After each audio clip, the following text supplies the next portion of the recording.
the grand finals we get to witness. I don't know, but if SRG is able to take it all the way, it begs the question about all their competitors before them. But it's time as we head into the land of dawn to prove the theory whether blue side is going to maintain its 100% win rate here in the grand finals with Falcons AP Bread up on blue, SRG up on red.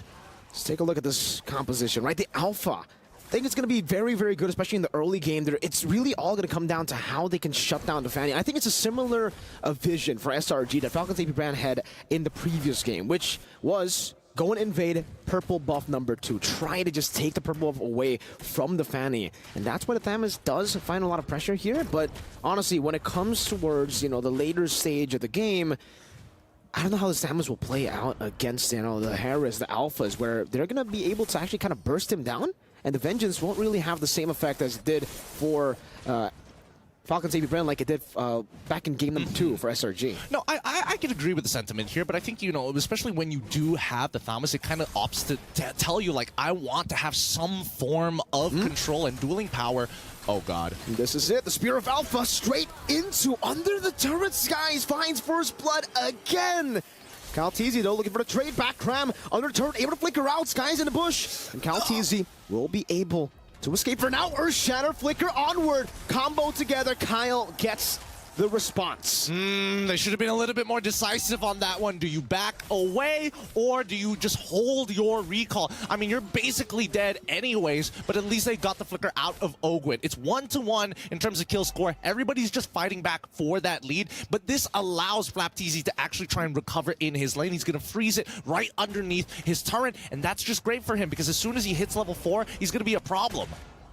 Now for Falcons AP Brand, that level 4 power spike is going to be massive as well, by the way. Huge. Few, Demonic Force is all he needs, technically for Ogwin as well with the Primal Wrath, and it will create a position or a situation where it's going to be very hard for Stormy. Does he steal the Primal Wrath? Does he steal the Demonic Force? Well, that's your answer. He goes for the Primal Wrath over the Demonic Force, so let's see how that plays out. Yeah, I think for now, especially in the earlier stages of the game, there's taking the Demonic Force especially, the only person you can really punish is Calteezy, right? But even then, these cables are really good. They can cover a lot of distance at a time, and even pulling yourself away from the Demonic Force in a lot of these cases, right? So I think that taking the Primal Wrath is going to be the most optimal. It's good, it's versatile, it keeps you alive in a lot of situations as well. But in the meantime, I'm curious about the status of Innocent dealing with Super Marco. Let's have a quick look at how the state of the lane is going, because I'm guessing that both of these gold laners, they are going to play a little more passively. Oh! Flicker Implosion, good one by Yum, straight into the shove. Cram holding on to the last Insanity. Primal Wrath used up, and now it's the last Insanity to blow him up in the back line. Calteezy finding the trade,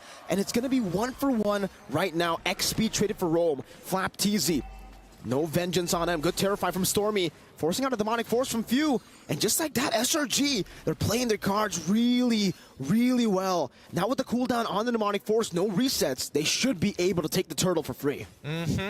We do see the hand cams from these players. They're trying to increase their APM here, right? They're going in and out of their shop just to make sure that their fingers are warm for when the situation calls for it. But let's see. This turtle is going to be important for both sides here, and ideally, SRG wants to stall it out. Again with the Earth Shadow, Calteezy into the back line with Flapteezy. Sky is going to be bursted down by Kyle. Picks up the killing spree straight into the turtle. That's free, but it's for Falcons AP Bren. Cram trying to kite away. Faraga armor down. Calteezy's looking for the assassination, but Cram was able to flicker out and space himself out properly. And what am I telling you, all right? That's why you have Thamas on your side. You're able to kind of buy just a little bit of time, but most importantly, your damage is so applicable. If you win any single one of your trades in these side lanes, then you start calling the attack dog, Calteezy, to start finishing up these kills for you, similar to how SRG did it, except with Yums.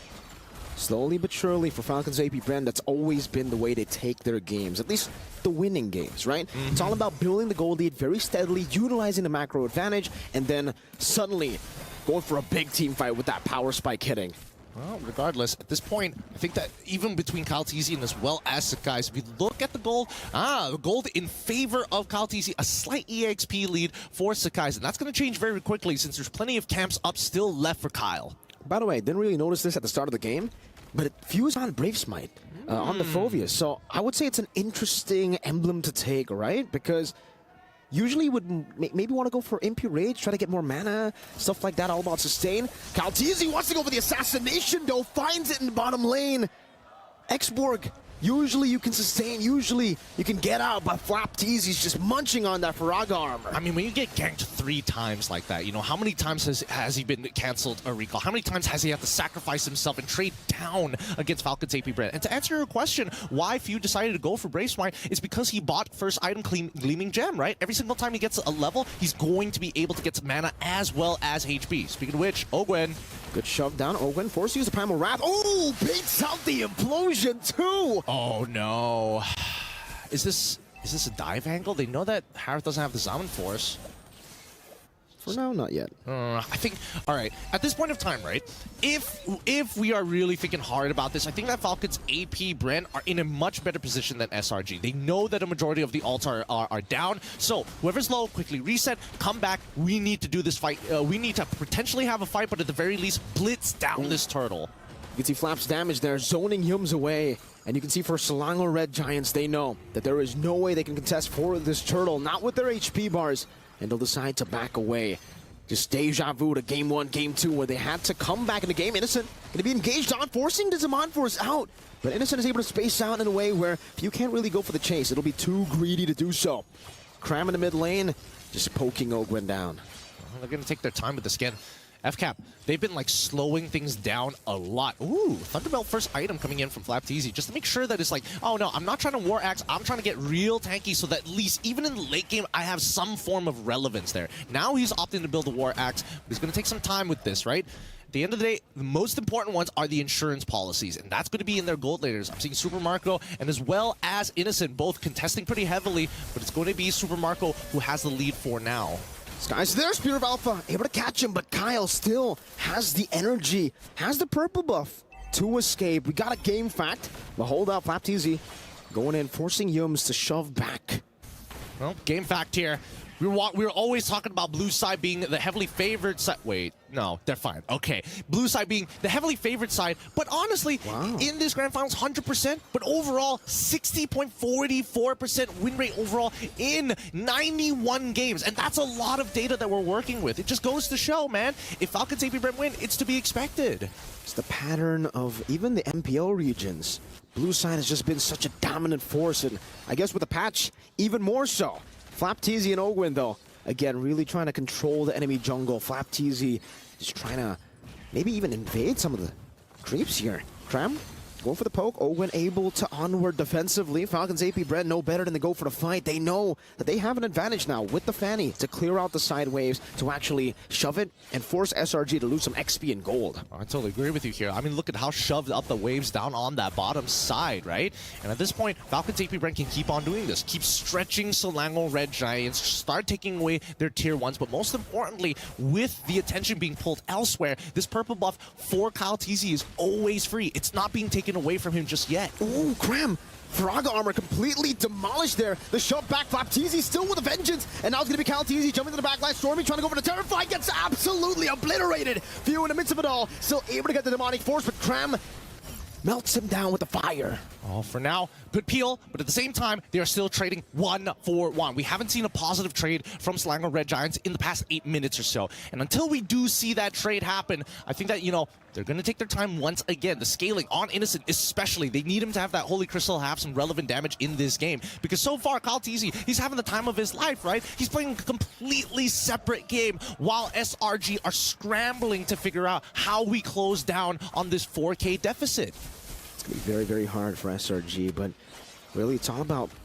I feel like in this game it's a bit different too, right? Because in game 1, game 2, the games that they were able to come back despite losing out in the early game, they had a composition that does well in the mid game. Meanwhile here with the Harith, you're not forced to get the early lead, but it'll be better. It'll be optimal for you to have that early lead, to build your own snowball. And if we do get to the later stage, Falcon's AP Brand, they have a marksman. They still have a lot of these skirmish-heavy heroes that are pretty good in the late game too, man. I mean, even FlapTeasy, his build on the Thamus, he can take as much damage as he can deal. Yeah, and he doesn't mind poking, right? Because that just helps him stack up that hybrid defense regardless. And you can definitely see the difference between the two because, unfortunately, Thanos is taking a lot less damage than Cram despite the 2-level lead, right? And more importantly, it feels like Stormy is having the hardest of times. Because what ultimate do you take at this point in time? Even if you take the Demonic Force, there's not many people who proc it. Oh, Kyle trying to go for the assassination onto Stormy. Stormy's still able to displace himself very well there. And SRG, now with the conceal, Yums looking for a play. Knows FCAP doesn't have a Purify, but doesn't want to go for it just yet. View, Demonic Force into the midst of it all. It's a 2v5 right now. And now it's going to be Calteezy looking for the backline. Primal Rather Yums finds the implosion onto 2 members straight into Innocent. Now with the Demonic Force, but he's going to be changed CC, still surviving. Cram finds a double. Ogwin going to be slashed by Skies. Somehow, some way, the Red Giants always find a way. Oh my goodness, they catch 3 there, and just a sliver of health from Yums as well. That 3, those important calls from the side of SRG is what's really defining them as why they are a threat to Falcon's AP Brent. Great implosion coming in from the side of Yums. Innocent, he did, I would have liked him to use that Purify just slightly earlier, but let's look at the replay here, because when it does happen, right, Few initiates. His objective is to chunk out as many people as possible. Sakai's, he probably could have held his ground just a wee bit longer, but wasn't expecting Yums to get so much there. Because Super Marco, at the end of the day, is waiting to finish off all the low members, and that's the main win con here for FCAP. Slowly but surely, now it's SRG's turn to take it slow. They got the Lord. No real reason to go for the fights now. They can start going for the turrets. And we were talking about how for SRG, it would be great if they can somehow build their own snowball. And it happened right as their window opened. That was their power spike. Innocent getting into the mid-game, 10-minute mark. And now with the Lord in the mid lane, they're starting to get some structures down as well. Yums to the flank. The conceal spotted by Ogwin. Primal Rat stolen away. Falcon's AP Brand's got to respect this. Marco dealing some damage onto the Frogger armor. Now the holy defense going to be procced in the mid lane. No, they keep it alive. So far for SRG, they've only managed to take mid and top, and they're actually going to lose a tier 2 down below. Calteezy this entire time just headed down to the bottom side. He knew that he's basically going to be useless if he has to take a traditional front-to-back against SRG. So he opts to take the on the opposite side of the map. At least his team doesn't have to worry about that side. Super Marco with the GDS already just knows he's going to get attacked, he's going to Purify, he's going to transform, and just walk away and maybe look for a re-engage down the line. But most importantly here, I think that SRG, especially for Sick Guys, for him to start the fight is a bold claim. I think that Falcon's AP Bren, they want SRG to find these big engages more often than not so they can initiate, right? It's really that implosion that they're worried about. They don't want to repeat the same mistake twice. Great cross-map plays here by Falcon's AP Bren, able to find another tier 2 turret. And these are small wins. It won't win you the game instantly, but slowly but surely, just with the tempo shifting, and with Falcon's AP Bren having so much more prio on the map later on, especially considering, you know, they can shove a bit deeper, they can start invading, they can start looking for these angles that the composition will definitely find a lot of value with, right? If they are able to attack from different angles, force SRG into a non-front to back, it'll be great for them. Spear of Alpha onto Ogwin, straight with the fire to Ogwin, force a flicker with the Primal Rat, now Cram! Last Insanity, straight to the skies, and now it's gonna be Cram still hiding away, Few with the Demonic Force, now with the Vengeance as well, but he gets bursted down. Now Kyle looking for some more damage, Few jumping around but gets caught by the spear. Skies on a killing spree, Marco keeps on going, finds a double. The turn to tides around Innocent in the midst of it all, looking for the play. Cram has the Faraga armor back up. Super Marco forced to run away. And that's the GDS diff. That is the GDS diff. Clean him up, Kyle. Fight. Oh, he doesn't spot him. Crab. Oh, no, he walks out. He's trying to do it all over again. He ends up giving a Crab. Lost his cool at the very end, dude. He had no idea. But yes, the GDS difference there. Gets the Faraga armor, uses the last Insanity, kites away from it. And even Innocent, honestly, the placement of the Zaman Force actually mattered. The 10% slow could have been what they needed to win out that fight entirely. Let's start with the position of Yums. Just look at where he's positioning, right? He knows, he spots out Kyle and completely shuts off that zone, and Kyle quickly turns around. Now, if Kyle got his damage down in, then Super Marco has the green light. Innocent, though, dealing a whole lot of damage. Ogwin, even with the Primal Rep, gets completely obliterated. Calteezy into the back. Yums doing the same thing again. Stormy able to flicker out with the Primal Rat. Skies finds the retry again, and Few is all but alone amongst the Red Giants. But even then, SRG, they say, no, we will not fight, we got the Lord. This is becoming brutal combat. Honestly, they're putting everything on the line to make these plays work out. Let's look at the replay one more time to catch up on what exactly happened. Once again, Yum starts walking forward. Despite being a man down, right? We do see that Innocent able to outplay the situation thanks to the help. He plays literally almost on top of Yums as he flickers forward to try and catch as many people possible. Now it's about them utilizing the enhanced Lord. Calteezy was able to secure the orange buff. Now in the mid lane, Flapteezy to get a bit of damage. The Bloodwings already done from Innocent. Look at the burst damage onto Flap, forced to use the ultimate as the Lord charges in. Innocent still holding on to Zaman Force, knows that there are going to be more waves. Oh. Few brought back to the team, now forced to use the Demonic Force. Absolutely gunned down from the skies with the Demonic Force. It didn't even matter. That was disgusting. That was disgusting. He literally got behind him and pushed him back into the team. This could be an end angle here.